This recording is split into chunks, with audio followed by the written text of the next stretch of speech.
सिद्धेभ्यः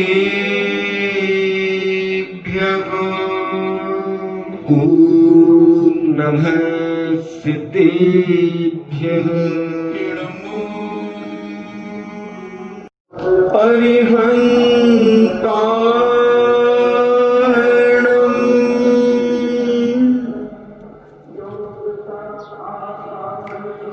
इणमो सिद्धाणं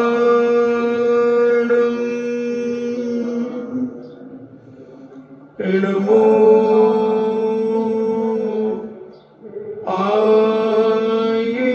आयर्याणं नमो आयर्याणं इणमो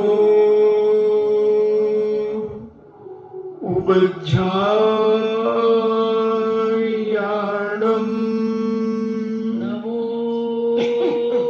उवज्जायाणं इणमो लोये सव्यसाभूणं नमो लोये सव्यसाहूणं पंच परमेष्ठी भगवान की जय हो अहिंसामयी वीतराग विश्व धर्म की जय हो देवादिदेव 1008 आदि ब्रह्मा ऋषभ देव भगवान की जय हो देवादिदेव 1008 घोर उपसर्ग विजेता श्री पार्श्वनाथ भगवान की जय हो देवादिदेव 1008 शासन नायक बाल ब्रह्मचारी भगवान महावीर स्वामी की जय। परम पूजनीय आचार्य श्रोमणि गुरुवर श्री कुंद महामुनि राज की परम पूजनीय आचार्य श्रोमणि गुरुवर श्री विद्यासागर जी महामुनि राज की जय। परम पूजनीय निर्यापक श्रवण मुनि श्री सुधा सागर जी महाराज की जय। परम पूजनीय 3,9 करोड़ महामुनि राजों की जय। तपोदय अतिशय क्षेत्र की जय। परम पूज्य शिलक श्री गंभीर सागर जी महाराज की जय। इच्छा चर्चा चल रही है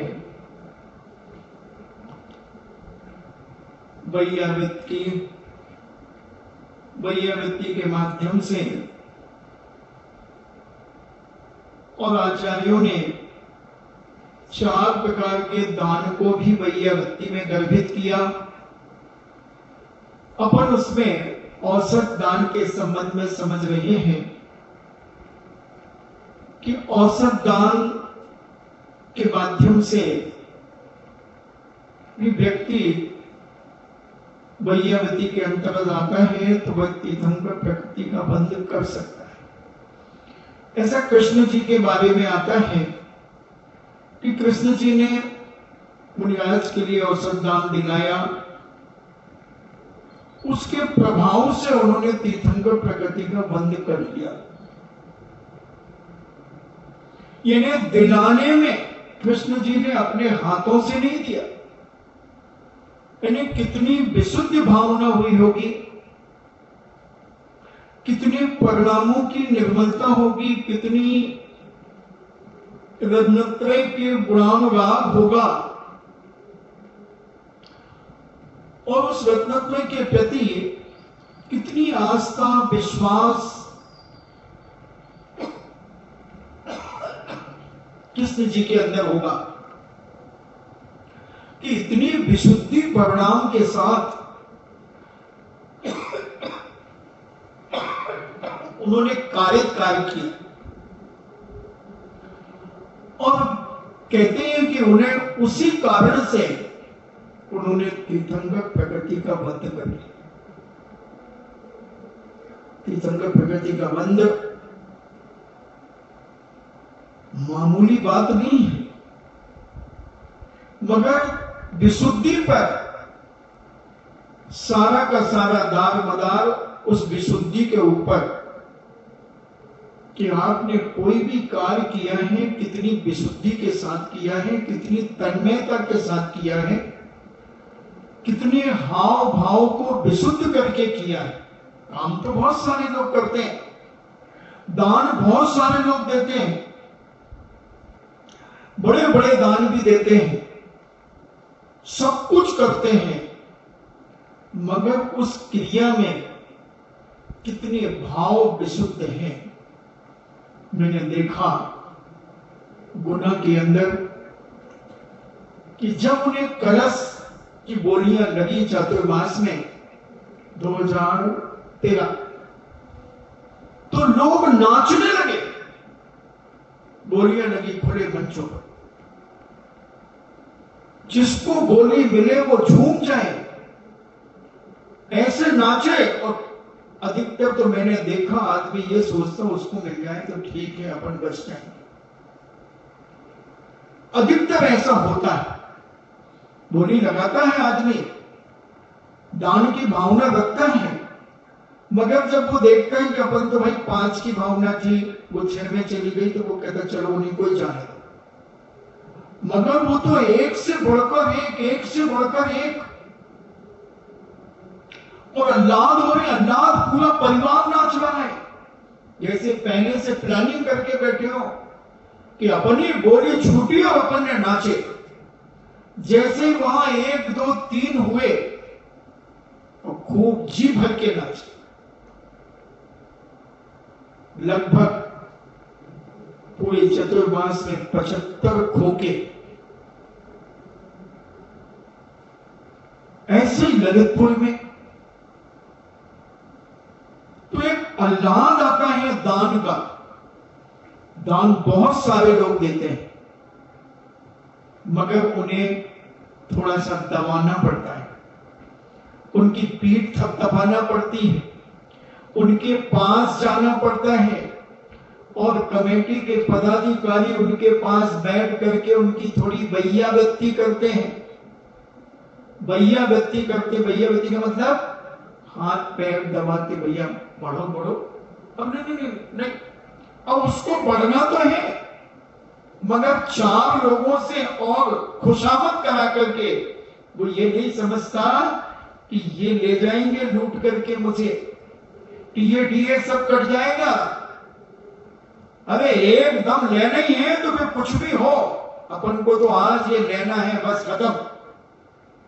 कितने में जाए, जहां तक अपनी ताकत होगी वहां तक अपन बोलेंगे, और फिर चाहे पूरी कमेटी भी ताकत क्यों न लगा दे तो 1 इंच भी खिसके, हम अपना पुण्य क्यों बांटे। मगर बहुत सारे लोगों की आदत होती है, तो ऐसे दान से तीर्थंकर प्रकृति का वध नहीं होगा। उससे होगा कि जो तुम्हें एक लाभ आया, मौका मिला, कि हमने एक उदयपुर में देखा, जब वहां चतुर्मास हुआ 2006 में, तो बाहर से लोग बोलियां लेने लगे। वहां टाया जी खड़े हो गए हाथ जोड़ करके और कहा, भैया हमें पहली बार मौका मिला है चतुर्मास कराने का, पहली बार। उदयपुर कौन सा एरिया कहला था, भीड़भाड़ क्या मंदिर, बागल, उदयपुर नहीं, महाराणा प्रताप का इलाका है वो। तो जो भी उन्होंने बोला अपने उसकी भाषा में, तो इसमें नहीं आ रहा कि हमारा ये क्षेत्र को हमें पहली बार मौका मिला। हम सभी दानवीर श्रेष्ठियों से निवेदन करते हैं, ये सारा पुण्य चतुर्मास में हम कमाएं, हमारी समाज कमाएगी। और जिन्होंने राशियां बोली उन्होंने हाथ जोड़कर उनसे क्षमा याचना कर दी। एक ऐसा लाभ उनके अंदर आया, पूरी समाज के अंदर, उदयपुर के अंदर, और जी भर के एक ही दिन में सारे कार्यक्रम, पूरे चतुर्मास के शिविर क्या, समय सार का गोष्ठी क्या, गोष्ठी का क्या, समय सार शिक्षण शिविर का क्या, जितने भी कार्यक्रम होते हैं, सारे महिला समिति का कार्यक्रम क्या, सबके पुण्यार्जक उसी दिन तो ये दान अगर दर्शन विशुद्धि और इसके साथ जुड़ जाए, दर्शन विशुद्धि और जुड़ जाए इसके साथ में, तो तीर्थंकर प्रगति के बंध में निमित्त बन जाए, निमित्त बन जाए।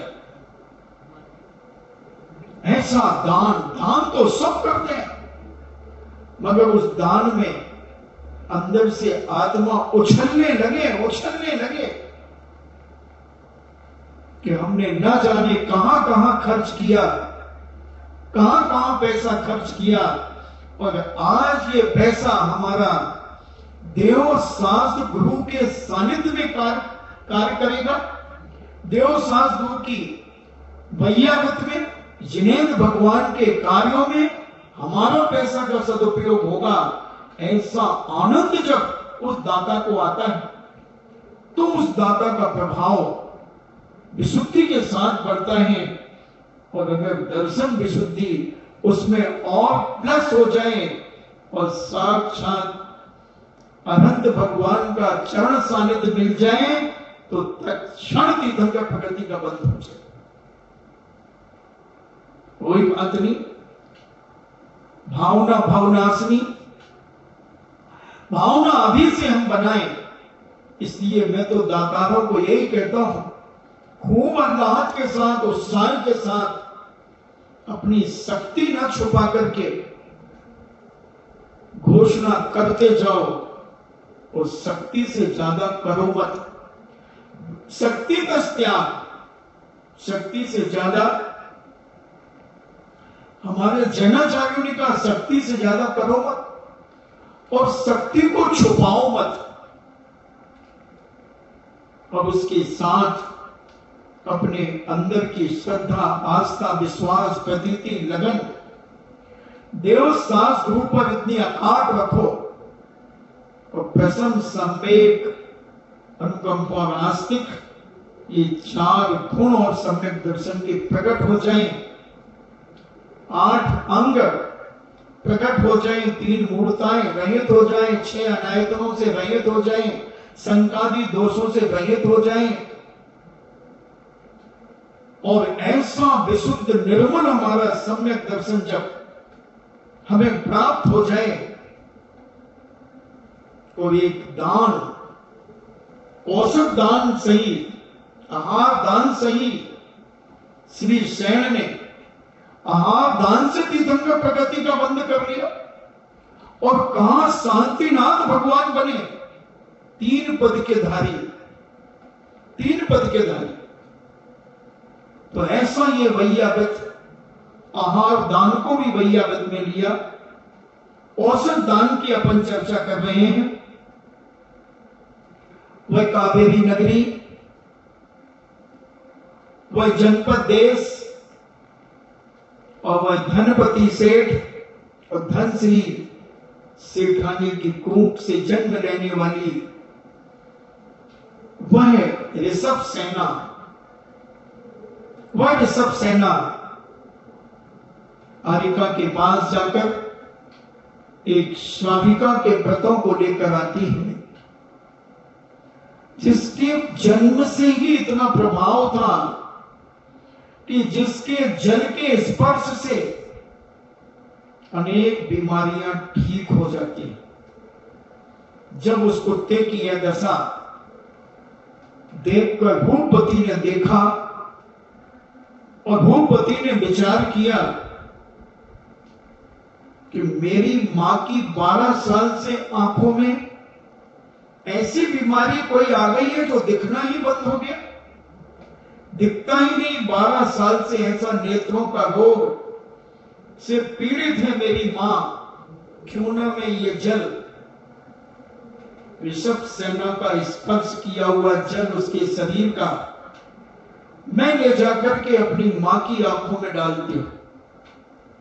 आज कितनी नेत्र ज्योतियां बनती हैं, अनेक अनेक प्रकार की आंखों की दवाइयां, हजारों लाखों रुपए खर्च कर देते हैं आंखों के लिए। और अगर हम ऐसा औषध दान दें कि हमें ऐसी शक्तियां प्राप्त हो जाए ऐसी सिद्धियां प्राप्त हो जाएं, ऐसी सिद्धियां प्राप्त हो जाती हैं कि उनके स्नान का जल, स्नान के जल से आंखें ठीक हो जाएं।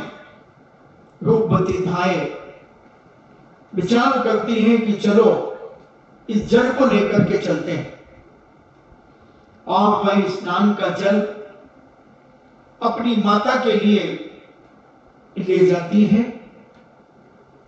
और उसने कहा, माता, मैं तेरे लिए एक बहुत अच्छी औषधि लेकर के आई हूं, एक बहुत अच्छी दवाई लेकर के आई हूं। औषधि मैं लेकर के आई हूं। उसकी मां ने कहा, बेटा अब क्या होगा, 12 साल से मैं इस बीमारी से दुखी हूं, मुझे कुछ दिखता नहीं, कुछ भी समझ में आता नहीं, अब क्या होगा। मां श्रद्धा रख, मां विश्वास रख अपने जीवन में, आंख तेरी ठीक होगी, मुझे मालूम है ये ऐसी औषधि है। ठीक है बेटा, डाल दे। और उसने अपने हाथों में लेकर उस मां की आंख खोल करके और उसमें 2-2, 4-4 बूंद डाल दिया। और जैसे ही वह जल उस रूपवती धाय की माता की आंखों में गया, कुछ ही मिनटों के अंदर रूपवती धाय की मां एकदम खड़ी हो गई। वो कहती, बेटा ये चमत्कार, मुझे सब कुछ दिख रहा है। और उस बिटिया के, अपने रूपवती बिटिया के गले से लिपट गई। बेटा तू ऐसी कहां से लाई ये औषधि, कहां से लाई औषधि। मां, श्रद्धा का मत करना, श्रद्धा मत करना तो मैं बताऊं, वैसे औषधि कभी पता ही नहीं जाती, इसका नियम है। आप कौन सी दवा ले रहे हो ये सबको नहीं बताना चाहिए। उसकी शक्ति, उसका प्रभाव कम हो जाता है। दवाई को जैसे आप अपनी धन दौलत को गुप्त रखते हैं, ऐसे ही औषधि को भी गुप्त रखना चाहिए, मंत्र को गुप्त रखना चाहिए। आप कौन सा मंत्र को जाप करते हैं, अपना मंत्र भी गुप्त रखना है। एक ठीक है, नमोकार मंत्र तो एक सामान्य है, चाहे कोई भी फिरे, जैन फिरे, अजैन फिरे, कोई भी फिरे, मगर कोई आप मंत्र, कोई आपका इष्ट मंत्र हो, उस मंत्र को कभी पब्लिक शो नहीं करना चाहिए, ढिंढोरा नहीं पीटना चाहिए। अपने मंत्र को हमेशा अपनी श्रद्धा के साथ उसे अपने अंदर हृदय में छुपा करके रखना चाहिए। भले उस मंत्र की सिद्धि से बहुत सारे कार्य हो सकते हैं, हो जाते हैं। ऐसी कुछ चीजें नीतिकारों ने बहुत सारी चीजों के बारे में कहा कि अपनी मंत्र शक्ति, मंत्र को, अपनी धन दौलत को, अपनी औषधि को, बहुत ऐसी चीजें उन्होंने बताई कि इनको कभी व्यक्तिगत किसी को नहीं बताना चाहिए। बताना भी पड़े तो योग्य व्यक्ति को, जिसका पेट बहुत बड़ा हो, जो सब पचाने की ताकत रखता हो, तुमसे सुन लेगा मगर मरते मर जाएगा, मगर अपने मुख से कभी उसका बखान नहीं करेगा। इतना विश्वास अगर तुम्हें उस व्यक्ति के ऊपर है तो जरूरत पर कह सकते हो, बाकी सबसे नहीं, सबसे नहीं। कोई भी चीज हो, अपनी व्यथा भी हो, अपनी व्यथा हर व्यक्ति को नहीं बताना, क्योंकि हर व्यक्ति तुम्हारी व्यथा का मजाक उड़ा सकता है, तुम्हें सहानुभूति नहीं देगा। तुम्हारी व्यथा कथा बन जाएगी, कथा बन जाएगी अगर तुम उसे अपने हृदय में छुपा करके रखो और अपनी व्यथा ऐसे योग्य व्यक्ति को कहो जो उसका कोई हल निकाल सके।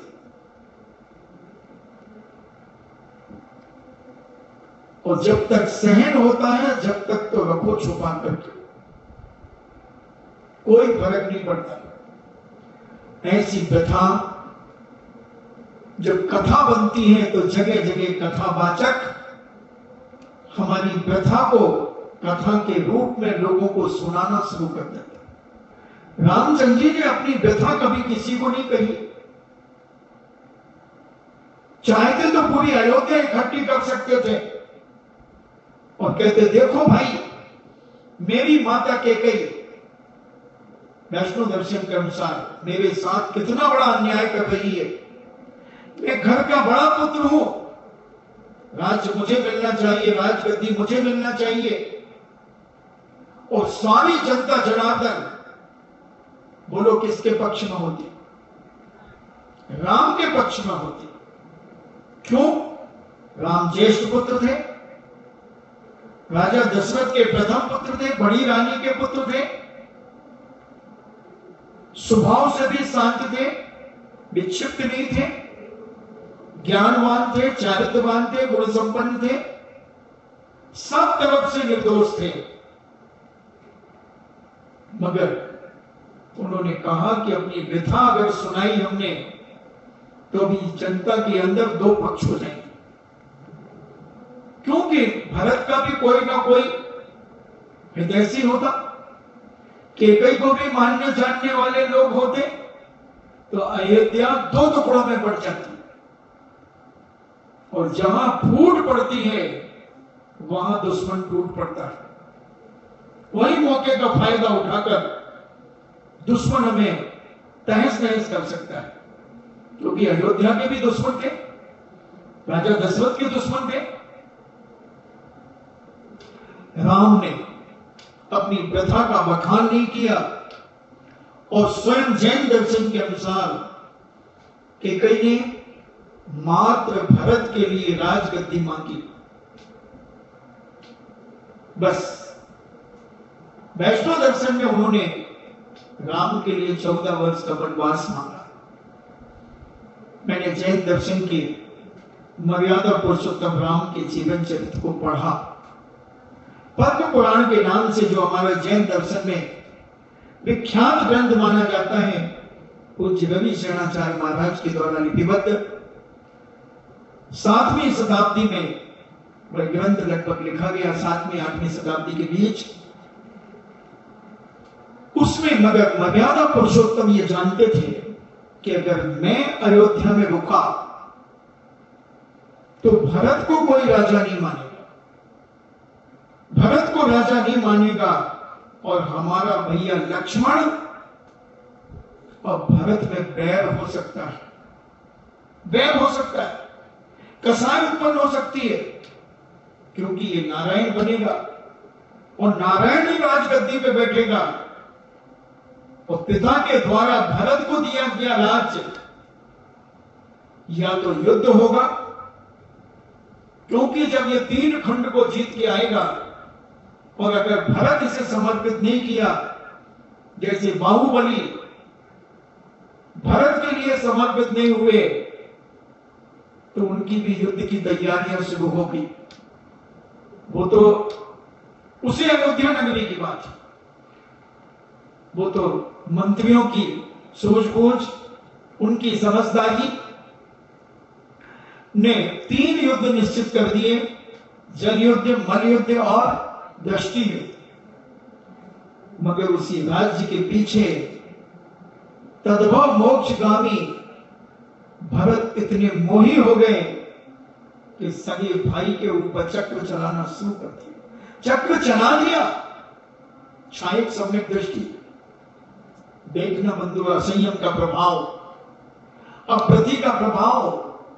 काश अगर भरत व्रती होते तो वे चक्र नहीं चलाते। असंयमी थे, बात एक सम्यक दर्शन था, कसाई ऐसी उत्पन्न हो गई। तो राम ने अपने अंदर की व्यथा न जनता को कही न जनक के पास खबर भेजी, न जनक नंदिनी को कहा, न लक्ष्मण से कहा, बस स्वयं तैयार हो गए वनवास जाने के लिए। जब लक्ष्मण ने पूछा भैया कहां, तो बोले अपन यहां रहेंगे तो निष्कंटक राज्य भरत नहीं कर सकता, भरत को भी संकोच हो सकता है, इसलिए अपन को यहां रहना उचित नहीं।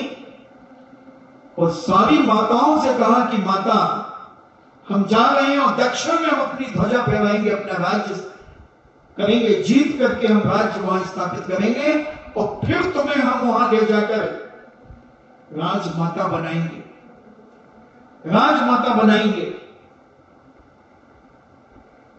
अगर वो अपनी दुख सबको सुनाते, देखो तो भैया मेरे साथ कितना अन्याय, देखो मेरे साथ कितना अन्याय, तो आप क्या होता आप खुद विचार करो। पूरी अयोध्या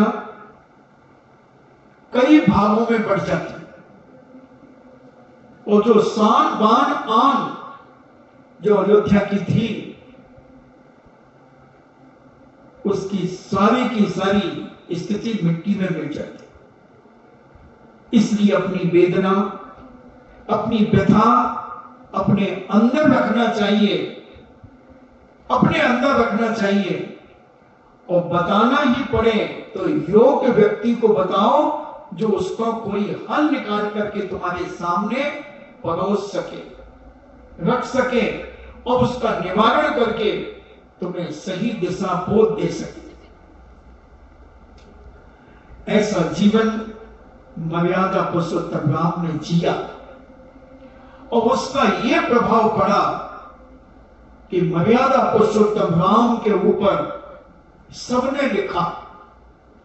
जैन दर्शनकारों ने, जैन दर्शन ने तो लिखा, बौद्ध दर्शन ने भी लिखा, बौद्ध दर्शन ने लिखा, भारतीय दर्शन, जितने भारतीय दर्शन है इन सब ने कहीं ना कहीं राम के ऊपर लिखा। श्वेतांबरों ने भी लिखा, दिगंबर जैनों ने लिखा, वैष्णव लोगों ने लिखा, रामायण लिखी गई, 35 रामायण लिखी गई। तो हर दर्शनकार ने राम को लिया। इसके पहले और भी 7 बलभद्र हो गए, उनके बारे में इतना जीवन चरित्र नहीं मिलता। 7 पृथ्वी नारायण नारायण हो गए, उनके जीवन चरित्र नहीं मिलता। जितना विस्तार राम का मिला और राम, हर दर्शनकार ने उन्हें अपना आदरणीय माना, पूजनीय माना, इष्ट माना। उसका एक ही कारण है कि उन्होंने अपनी व्यथा का दुखोनिया पब्लिक के सामने नहीं रोकी, अंदर ही अंदर बड़े वेदित हुए होंगे। जिसको सारी लंका के, अयोध्या का राजा बनाया जा रहा हो और मात्र 12 घंटे 14 घंटे के बाद घोषणा हो जाए कि 12 घंटे मानो सूर्योदय के पहले अयोध्या छोड़ करके तुम्हें जाना है, वैष्णो दर्शन से अपन ले, झटका तो लगा हो। जिसे उदाहरण अपन यही ले ले, कोई लॉटरी में अगर 10 करोड़ रुपया मिल रहे हो और उसके पास लेटर आ जाए, सब कुछ आ जाए और 12 घंटे बाद का नहीं आपका नहीं था, वो दूसरे का था, क्या बीतेगी, क्या बीतेगी? झटका तो लगे।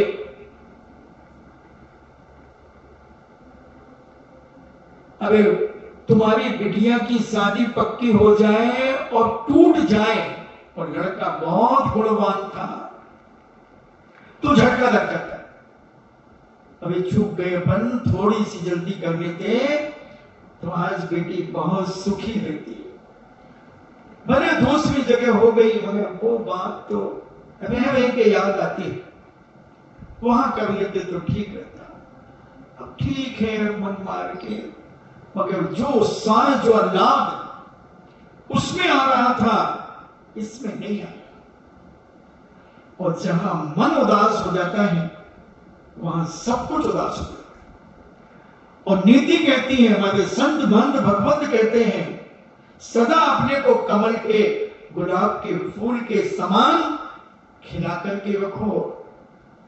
सदा आप देखना, फूल का एक उदाहरण देकर के मैं समझाऊं। फूल नेहरू जी लगा करके रखते थे, फूल हाथ में लेकर के घूमते थे। एक संत भी गुलाब का फूल हाथ में लेकर के पालकी में घूमते थे। और भी गुलाब का फूल अर्थी पे भी चढ़ता है, यानी मुर्दे के ऊपर भी चढ़ता है, गले में माला भी पहनाई जाती है। मगर न मुर्दे से मतलब है, न जीवित से मतलब है, न नेताजी से मतलब है। गुलाब का फूल सदा खिला रहता है, सदा खिला रहता, खुशबू बिखेरता रहता है। ऐसा ही सम्यक दृष्टि, ऐसा ही धर्मात्मा सम्यक दृष्टि, कैसी भी परेशानी आ जाए उन परेशानी में वो अपनी महक फैलाता रहता है। क्यों? अगर ये राग देश रूपी गंदगी हम अपने अंदर डालेंगे तो हमारी आत्मा भी गंदी होगी, आत्मा गंदी होगी। और सात्विक भोजन अगर हम करेंगे, अगर हम अभी राग देश की बात की तो अपन अगर अपने अंदर समता रूपी भोजन अंदर डालते रहेंगे, कर्म सिद्धांत को अपने अंदर बिठाते रहेंगे कि निश्चित है पूर्व जन्म में हमने ये किया होगा, इसीलिए आज मेरे साथ हुआ है, मैं अपनी आत्मा को बंदी क्यों करूं राग देश करके। आज अस्पतालों में कौन बीमार है, कौन अस्पतालों में भर्ती जिसने अपनी आत्मा को गंदा किया, जिसने दुनिया की चीजें अशुद्ध खाई हैं, pizza burger noodles, burger Kurkure, जो भी बाजार की अशुद्ध चीजें हैं जिनने खाई हैं, आज उनके ही परिवार के लोग अस्पतालों में बीमार होकर के दवाइयों के अधीनस्थ हो जाते हैं। और जिसने सात्विक भोजन किया है वो बीमार उंगली पर गिनने वाले लोग होते हैं। उसी प्रकार हम अपने मन को हमेशा प्रसन्न रखें, गुलाब के फूल जैसा खिला करके रखें। जैसा गुलाब का फूल सदा खुशबू फैलाता है, ऐसा हमें देख करके आदमी प्रसन्न हो जाए, आनंद से भर जाए। और दो बातें अगर उससे तुम कर लो तो वो तुम्हें जिंदगी भर न भूले कि मैं उनके पास गया था, भैया क्या आनंद से बात करते हैं, ऐसे प्रसन्न रहते हमेशा। परेशानी में भी मैंने मुंह लटका नहीं देखा, बीमारी में भी मुंह लटका नहीं देखा। तो बोलो गुलाब का फूल मुर्दा भी, मुर्दे के ऊपर भी चढ़ा है तो भी खिला हुआ है, और जीवित के गले में पड़ा है तो भी खिला हुआ है। बस अपनी जिंदगी को ऐसा अगर तुम बना लेते हो बंधु, दुनिया की कोई ताकत तुम्हारी दुर्गति नहीं कर सकती, तुम्हारा विनाश नहीं कर सकती, तुम्हें नियम से सदमार्ग में ही लगाती चली जाएगी। कोई बात नहीं, परीक्षा में अगर कम नंबर आ गए तो उसमें मुंह नहीं उतरना चाहिए। ये तो हमारी गलती है, हमारी गलती है। वृक्ष कभी कभी उसका फूल मुरझा जाता है, हमारी लापरवाही से कि हमने उस पर पानी नहीं डाला। अगर हम प्रतिदिन उसमें पानी डालें, अच्छी पवित्र भावना से, बहुत प्रसन्नता के साथ उस गमले में पानी डालें, और वह गमला खिलता चला जाएगा उसका फूल, क्योंकि उसे बड़ी प्रसन्नता और सद्भावना के साथ जल मिल रहा है। आप भोजन की थाली पे बैठते हैं, और अगर हम तो भोजन की थाली में बैठे रहे हैं, विभिन्न लोगों के द्वारा भोजन कराया जाता है, विभिन्न नगरों में जाते हैं।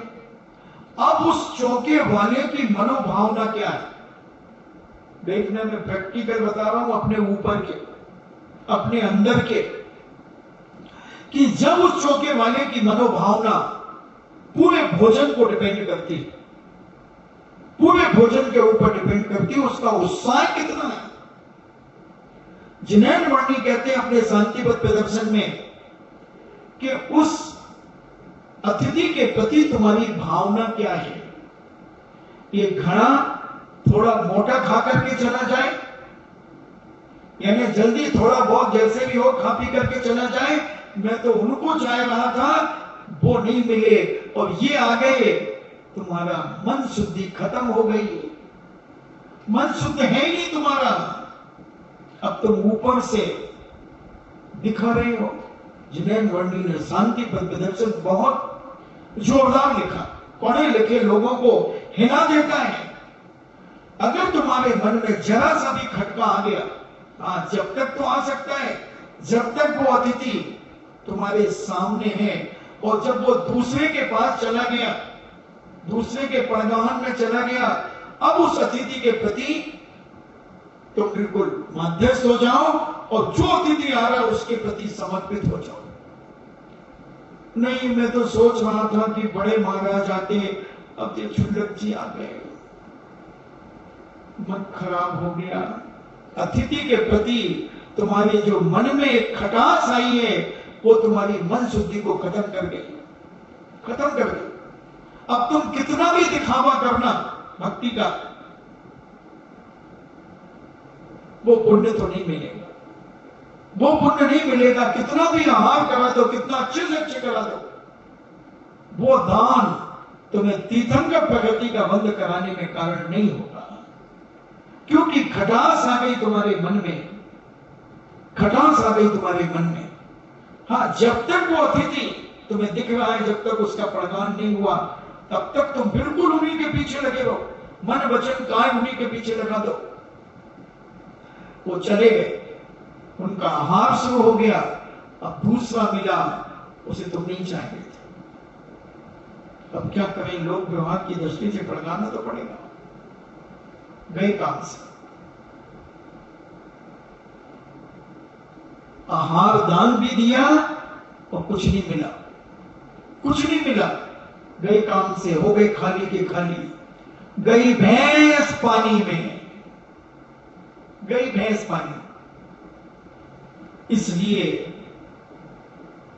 जैसे उन्होंने लिखा कि मां ने बहुत अच्छा भोजन बनाया और बेटे को परोस नहीं थी, और कोई गलती पर बेटे को डांट दिया, यानी भोजन परोसा, उसमें थूक दिया, उसमें थूक दिया, क्योंकि तुमने उस बच्चे का मन खराब कर दिया। श्रीमतियां ज्यादा करती हैं ऐसा, जब भोजन की थाली श्रीमान को लगाती, कह दो तो इतना सुनाती है, इतना सुनाती है श्रीमान को, बेचारे को इतना सुनाती है कि वो भोजन करते करते भी उसका मन खराब हो जाए तो वो आधा पेट ही उठ जाता है। पता नहीं महिलाओं की क्या आदत होती, उसी समय सुनाएंगी। तो महाराज और समय भी तो नहीं मिलता।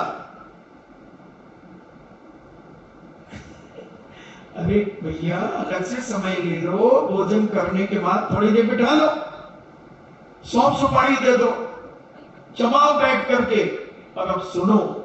मगर आधा घंटे भोजन के पहले और आधा घंटे बाद मन को खराब नहीं करना चाहिए, नहीं तो जो 6 पर्याप्तियां होती हैं, वो भोजन का जो रस बनेगा वो जहरीला बनेगा, जहरीला बनेगा। और उस जहरीला रस से जो खून बनेगा वो जहरीला बनेगा, जो मांस बनेगा वो जहरीला बनेगा, जो हड्डी मज्जा बनेगा वो जहरीला बनेगा, और जो अंतिम धातु बनेगी वो जहरीली बनेगी। तो तुम्हारी मानसिकता भी जहरीली होगी, जहरीली होगी। इसलिए अपने मन को बहुत शालीनता पूर्वक जियो। गुलाब का फूल याद रखो, कितनी भी परेशानी में गुलाब का फूल अपनी प्रसन्नता को कम नहीं करता, हमेशा खिला रहता, अपनी सुगंधी को कम नहीं करता। ऐसा ही एक साधक, एक सम्यक दृष्टि जीवात्मा अपने आप को कैसी भी परेशानियां आ जाएं, कैसे भी राग देश उसके सामने उपस्थित हो जाएं, मगर वो अपनी आत्मा में वो राग देश रूपी कचरा नहीं डालता, क्योंकि वो जानता है अगर ये कचरा मैंने डाला तो मेरी आत्मा गंदी हो जाएगी, और आत्मा गंदी हो गई तो मेरा जीवन ही गंदा हो जाएगा। इसलिए यहां से सुनो और यहां से निकालते जाओ। इसलिए दो कान दिए, एक से सुन और एक से निकाल दे, जो मतलब की बात हो उसे रख ले और बाकी फेंक दे। तो अशुद्ध वस्तु खाएंगे तो हमारी आत्मा अशुद्ध होगी और हमारे विचार अशुद्ध होंगे, हमारी स्थिति बिगड़ती चली जाएगी। इसलिए मन शुद्धि क्या है, वचन शुद्धि क्या है और काय शुद्धि क्या है, इस पर समझना। और सबसे बड़ी बात तो मैं दान की बात कर रहा था शुरू से, दान देने का लाभ, तो आहार दान की भी चर्चा बीच में आ गई। ऐसा लाभ जब हमारे अंदर उत्पन्न होता है तब हमें वो तीर्थंकर प्रकृति का वंद कराने में कारण होता है। औषध दान की चर्चा चली, और औषध दान जब रूपवती धाय ने अपनी मां की आंखों में वह ऋषभ सेना का जल स्पर्श किया हुआ मां की आंख में डाला, और कुछ क्षणों के अंदर मां की आंखें इसमें रोशनी आ गई, और मां लिपट गई अपनी रूपवती बिटिया से, और वो पूछ रही है कि ये कौन सी दवाई है। यहीं से अपन ने स्टेरिंग घुमा दिया था बिजोलिया की तरफ, बिजोलिया से घूम करके सकरगढ़ से फिर स्टेरिंग आ गया पुनः तपोदय क्षेत्र पर। क्या करें, बेरिंग रहते आजकल, बेरिंग स्टेरिंग में बेरिंग रहते, और जरा सी अगर बैलेंस बिगड़ा और गाड़ी 1 मिनट में इधर उधर हो जाती है, मगर अपन लौट करके ठिकाने पे आ जाते हैं। तो अपना मंत्र, अपनी औषधि, अपने अंदर की बात, अपने धन दौलत, अपने घर का क्रिया चरित्र कभी बाहर नहीं बताना चाहिए, किसी को नहीं बताना चाहिए। सहन करो जब तक सहन हो, और नहीं तो किसी योग्य साधु के चरणों में जीवन को समर्पित कर दो। लो महाराज, अब ये तुम्हारे पास है अनगढ़ पत्थर, अब इससे चाहो तो मूर्ति बना दो, या फिर मसल करके कुचल करके इसे पानी में बहा दो। कर दो समर्पित एक बार अपने जीवन को, बस विकल्प नहीं। इधर से सुनो, इधर से निकालते चलो। निश्चित है बड़े बड़े उदाहरण शास्त्रों में, कैसे कैसे उदाहरण पड़े। राम दत्ता का और सहसेन राजा का और सत्यघोष मंत्री का क्या गजब का उदाहरण है, जिसने शिवभूति ब्राह्मण के रत्न अपने पास रखे सत्यघोष ने, और उन्हें हजम कर गया, और जब वह व्यापार करके लौट के आया तो उसने देने से मना कर दिया और उसे लांछन लगाकर विक्षिप्त कर दिया कि ये पागल है। रामदत्ता रानी ने जब ये देखा तो उसने न्याय की मांग की राजा से, और वो आप सबने कथा पढ़ी होगी सत्यघोष की, अपने जनेऊ में कैंची बांधता था, अगर मैं झूठ बोलूं तो जीभ काट लो, झूठ बोलूं तो जीभ काट लो। और जब रानी ने जुए में उसे राजा की आज्ञा से उसके साथ जुआ खेला, उसका मुद्रा, उसकी मुद्रा नाम की मुद्रा जीती, और अपनी गुणमती दासी से जब उसे उसकी पत्नी के पास पहुंचाया तो उसने नहीं दिया। जब जनेऊ और कैंची पहुंचाई तो उसने सारे रत्न दे दिए, सारा बक्सा का बक्सा दे दिया उसका, और राजा ने अपने रत्नों में मिलाकर उससे कहा कि देख इसमें तेरे रत्नों तो तू छांट ले। उसने सब अपने अपने रत्न छांट लिए, राजा के और कीमती कीमती रत्न भी नहीं छुए। राजा ने उसे अपना मंत्री बना दिया, और उस शिवभूति को एक सत्य घोष को निकाला दे दिया आदि, और मर करके वो सांप बन गया और राजा के कोषागार में सांप बना। और राजा सहसेन जब उस अपने कोषागार में गया, उसे डस लिया और राजा मर गया। गुनिया ने, देखना कसाई कितनी भयंकर हो जाती है, गरुड़ियों को बुलाया और गरुड़ी ने अपने मंत्र के बल पर सारे नगर के सांपों को बुला लिया और कहा जिसने काटा हो वो जहर वापस ले ले, नहीं तो ध्यान रखना मैं अग्नि का कुंड बनाऊंगा और अग्नि के कुंड में तुम्हें कूदना पड़ेगा, और जिसने नहीं काटा होगा वो अग्नि के कुंड से निकल करके बाहर निकल जाएगा, और जिसने काटा हो वो जल करके भस्म हो जाएगा। सारे सांप उस अग्नि के कुंड में कूद करके और निकलते चले गए, और जिस सांप ने काटा था वो सांप उस अग्नि कुंड में नहीं कूदा। उस तांत्रिक ने अनेक मंत्रों का प्रयोग किया, आखिर वो मर गया और मर करके नरकों में चला गया।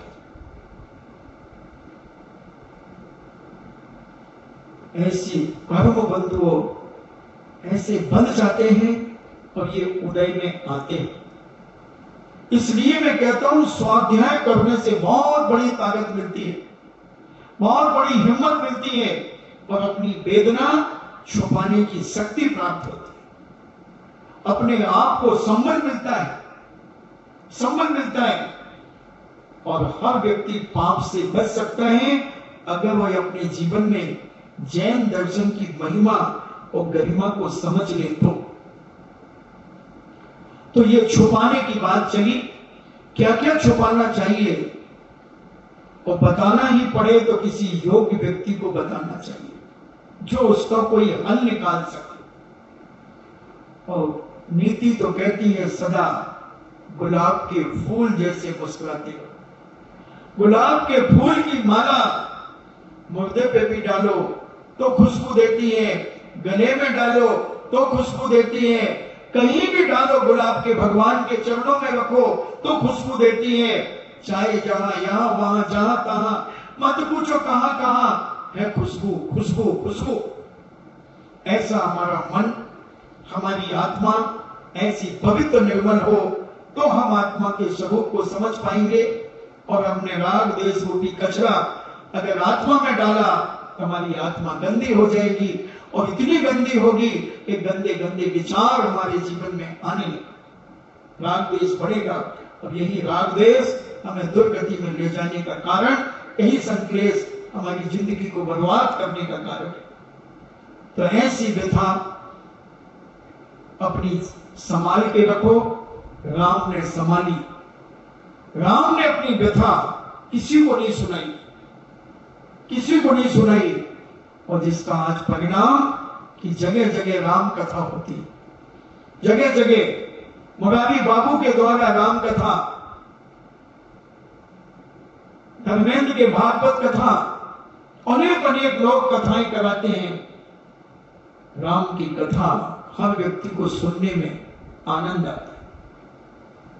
रामायण अभी सारे लोगों ने लॉकडाउन में देखी और जब सबसे पहले रामायण चली थी, बनी थी फिल्म, रामानंद सागर ने जो बनाई थी, पूरी रोड पर कर्फ्यू होता था क्योंकि उस समय टीवियां कम थी।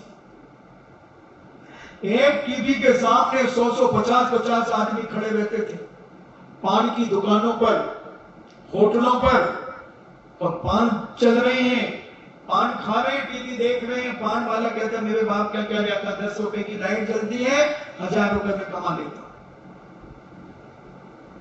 ऐसा लोगों को रस आया, इसलिए अपनी व्यथा हमेशा छुपा के रखना और बताना ही पड़े तो किसी योग्य को बताना जो चूपुट भी ना करे और तुम्हारा समाधान चुपचाप खोज करके और तुम्हें संभला दे।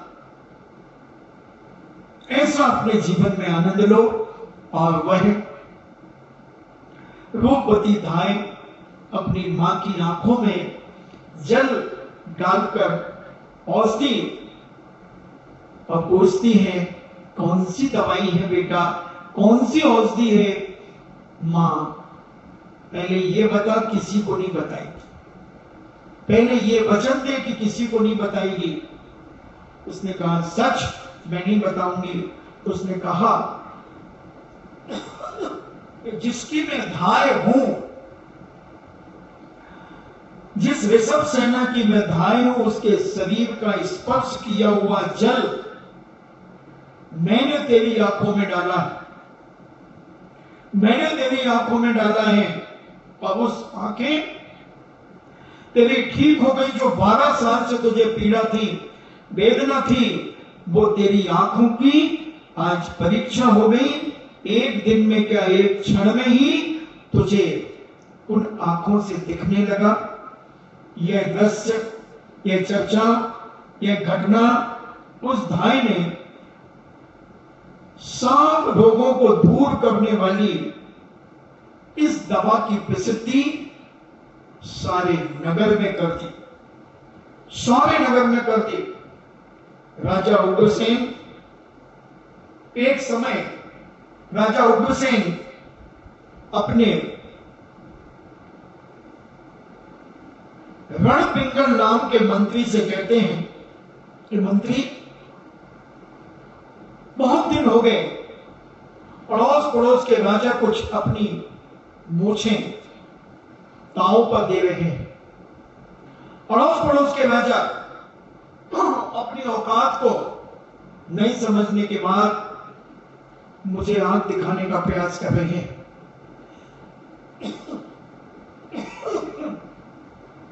रणपिंगल मंत्री, तुम सेना को तैयार करो और बड़ी युक्ति के साथ तुम मेघपिंगल राजा के ऊपर आक्रमण करो। रणपिंगल मंत्री अपनी सेना को संगठित करता है, सारी न्याय और नीतियां उन्हें सुनाता है, सिखाता है। और मेघपिंगल राजा के ऊपर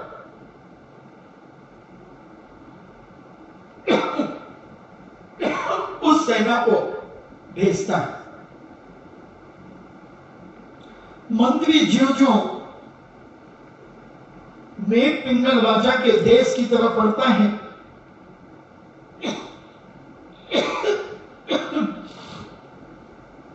बढ़ता गया और जब उसकी सीमा के नजदीक पहुंचता है तो एक बावड़ी का पानी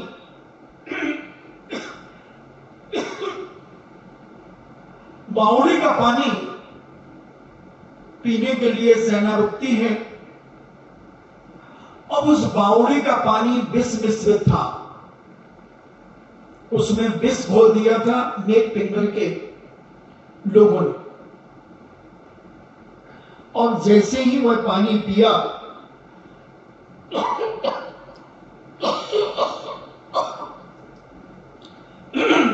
जैसे वह पानी पिया तो वह पानी पीकर सारी की सारी सेना बीमार पड़ गई, सारी सेना बीमार पड़ गई। और वह वापिस लौट करके कावेरी नगर आ गए। कावेरी नगर आ गए और जब राजा उग्रसेन को क्रोध आया कि इसकी मेरी बिल्ली मेरे से म्याऊं, मैंने जिन्हें पाला, मैंने जिन्हें पोषा, मैंने जिनकी आवश्यकता पूरी की, मैंने इनको सब कुछ किया और आज से मुझे आंख दिखा रहे हैं। ठहरो मैं देखता हूं। और उग्रसेन राजा स्वयं क्रोधित हो गया। क्रोध के वशीभूत होकर उग्रसेन राजा ने युद्ध की सीमा पर वह पहुंच गया। उस रणपिंगल मंत्री तो आश्वस्त हो गया। मेघ पिंगल राजा के राज्य की सीमा पर स्वयं राजा उग्रसेन बढ़ चले और उन्होंने, क्योंकि रास्ते में पानी चाहिए, उन्होंने बावड़ी का पानी जब राजा उग्रसेन ने भी पिया तो वह भी आश्वस्त हो गए, वह भी आश्वस्त हो गए। रणपिंगल से सेठानी से सेठ से सुनाएगी कि हे सृष्टि, राजा के सिर पर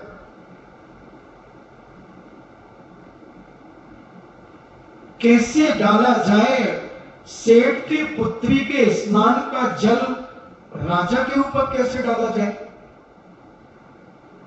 मगर अगर स्वस्थ करना है तो ये डालना पड़ेगा, क्योंकि राजा भी बीमार हो गया, मंत्री भी बीमार हो गया, सेना भी बीमार हो गई और कोई इलाज समझ में नहीं आ रहा है, कोई इलाज समझ में नहीं आ रहा है।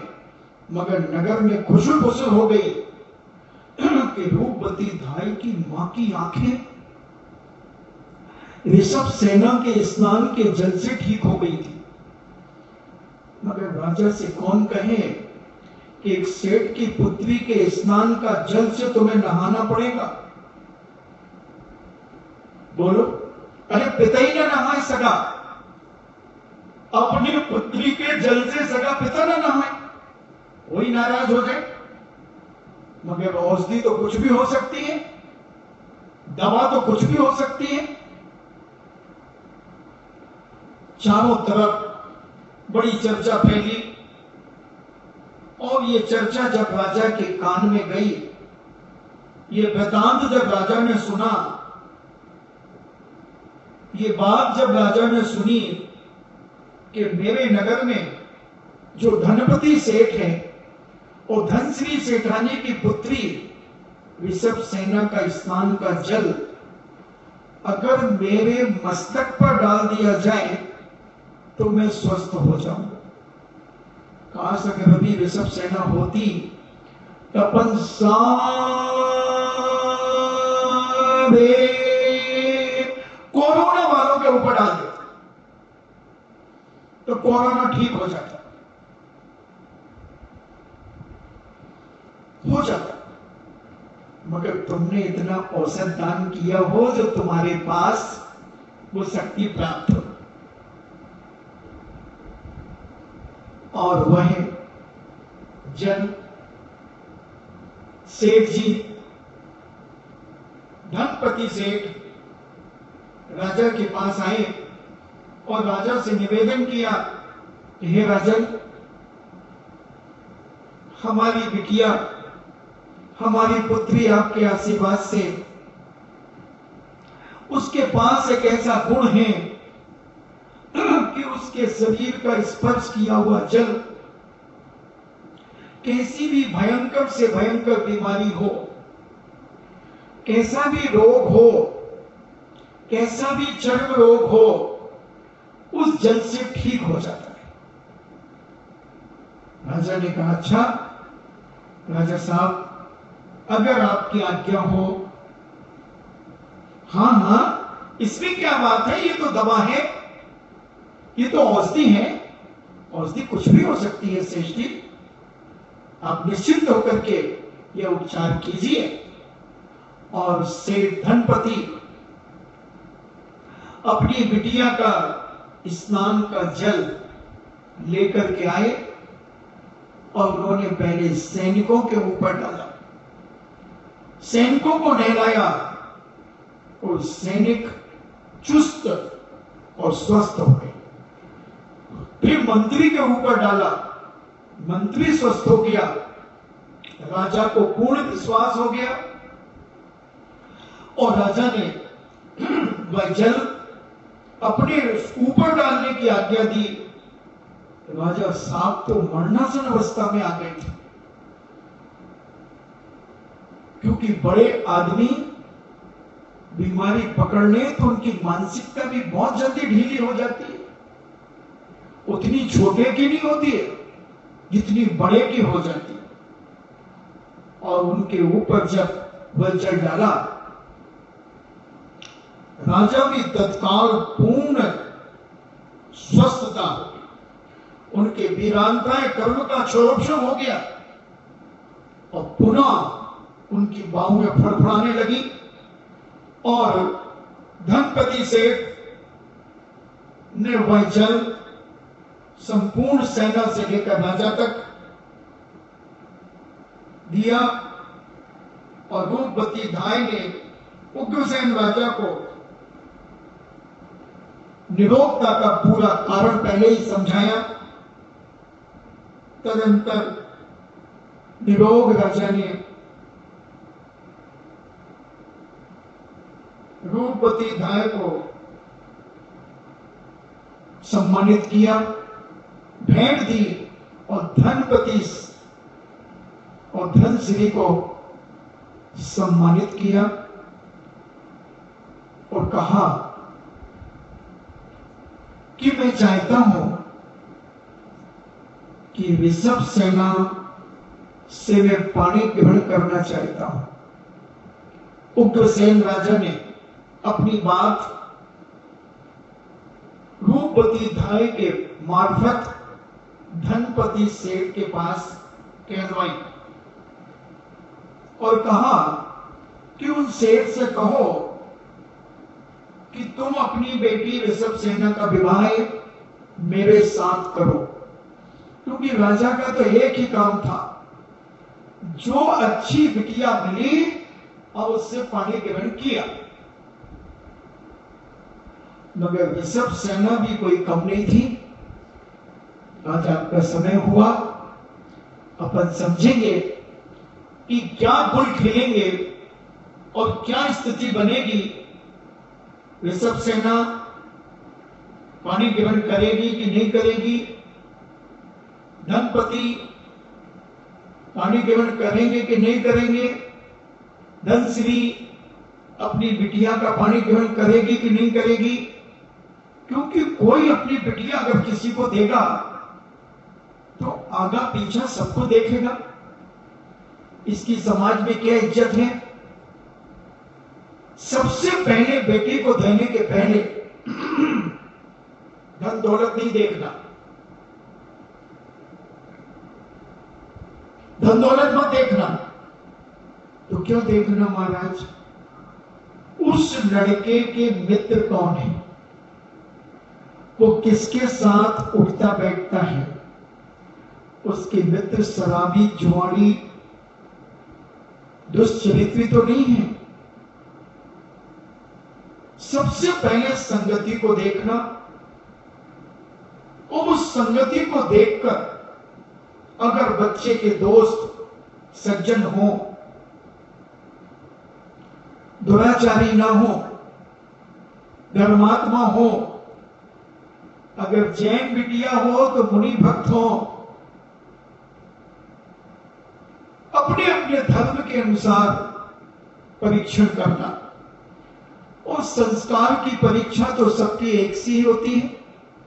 कौन पिता चाहता है कि मैं अपनी बेटी शराबी को दे दो, जुआरी को दे दो, परस्त्रीगामी को दे दो, वेश्यागमनी को दे दो, शिकारी को दे दो, शराबी जुआरी कबाबी को दे दो।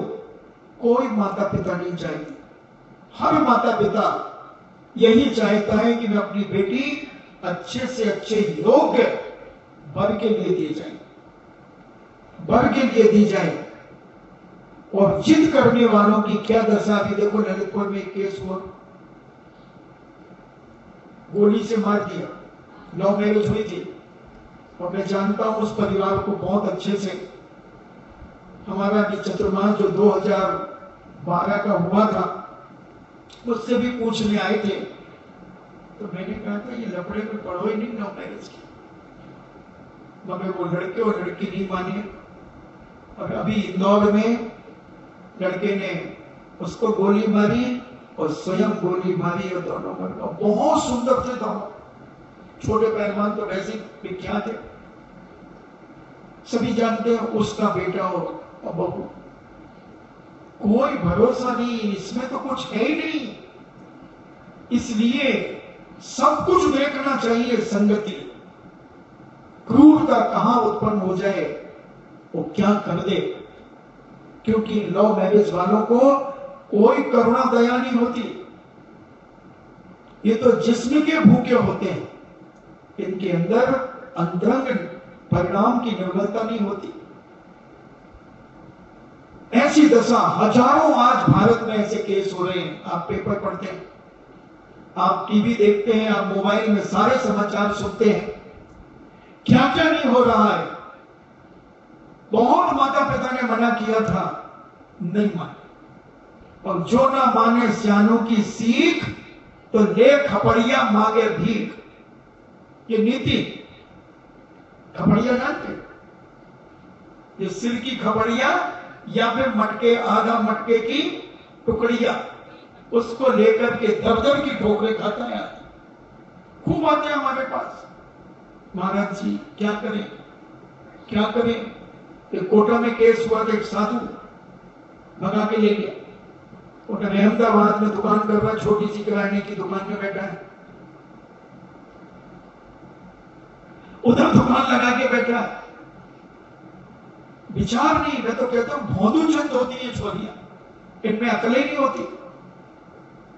माता पिता का अपमान करने वाला व्यक्ति कभी जिंदगी में सुखी नहीं रह सकता।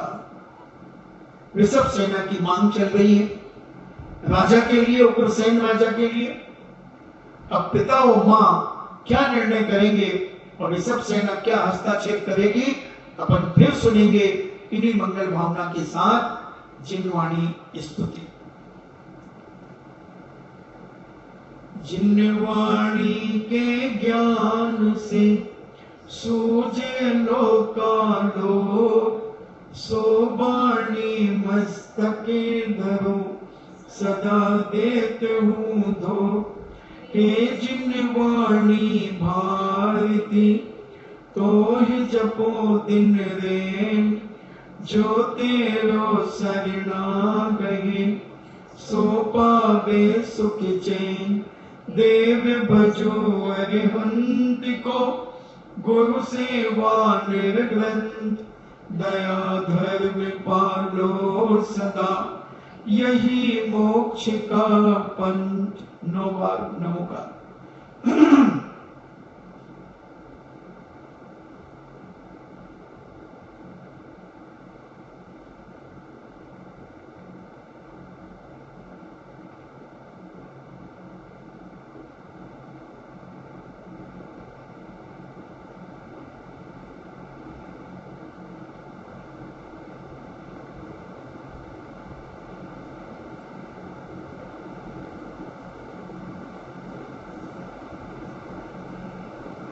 परम पूज्य द्वादशांग जिनवाणी माता की शुद्ध देवता शुद्ध देवता शुद्ध देवता जैनम जेतु शासनम